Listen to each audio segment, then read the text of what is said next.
Pada Selasa 4 April kemarin, untuk sementara waktu jalan menuju Pura Agung Besakih Rendang, Karangasem tidak bisa melalui jalan di Dusun Tegenan, Desa Menange.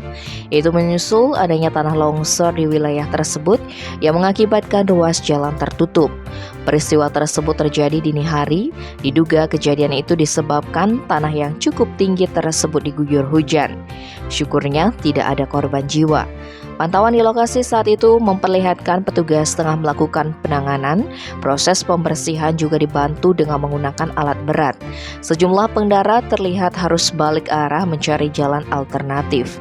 Kalaksa BPBD Bali Imade Rentin yang hadir dalam proses penanganan itu menyebut selain terjadi longsor, 2 pohon juga ikut tumbang. Pihaknya menegaskan penanganan bisa diselesaikan pada hari tersebut. Longsoran tanah dipindahkan menggunakan 1 unit truk.